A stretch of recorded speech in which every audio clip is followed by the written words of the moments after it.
Supreme court ने आज वक्फ संशोधन अधिनियम 2025 पर पूरी तरह रोक लगाने से इनकार कर दिया, लेकिन कई महत्वपूर्ण धाराओं को अस्थायी रूप से निलंबित किया है ताकि रिलीजियस ऑटोनॉमी यानी धार्मिक स्वायत्तता, सरकारी नियंत्रण और अल्पसंख्यक अधिकारों के बीच संतुलन बना रहे। आइए जानते हैं सुप्रीम कोर्ट ने किन प्रमुख पॉइंट्स पर इंटरिम ऑर्डर दिया है। 5 साल इस्लाम पालन की शर्त पर रोक।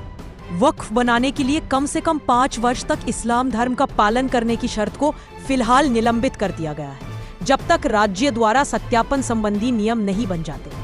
कलेक्टर के अधिकार सीमित। कलेक्टर को यह अधिकार था कि वे किसी संपत्ति को वक्फ बाय यूजर के तौर पर एक तरफा घोषित कर सके। इस प्रावधान पर रोक लगा दी गई है। सुप्रीम कोर्ट ने कहा कि संपत्ति पर फैसला केवल कार्यपालिका नहीं कर सकती, बल्कि न्यायिक प्रक्रिया जरूरी है। गैर मुस्लिम सदस्य सीमित। वक्फ बोर्ड में 11 सदस्य होते हैं, इनमें 3 से ज्यादा गैर मुस्लिम नहीं हो सकते। इसी तरह केंद्रीय वक्फ परिषद में भी 4 से ज्यादा गैर मुस्लिम नहीं होंगे। सीईओ नियुक्ति के लिए मार्गदर्शन। सुप्रीम कोर्ट ने वक्फ बोर्ड में गैर मुस्लिम सीईओ नियुक्ति पर रोक नहीं लगाई, लेकिन सुझाव दिया है कि जहां तक संभव हो सीईओ मुस्लिम समुदाय से ही नियुक्त हो। वक्फ बाय यूजर का प्रावधान हटाने की मंजूरी। सुप्रीम कोर्ट ने वक्फ बाय यूजर हटाने के प्रावधान को बरकरार रखा है। अब वक्फ सिर्फ व्यक्तिगत मालिकाना संपत्ति पर ही बनाया जा सकेगा।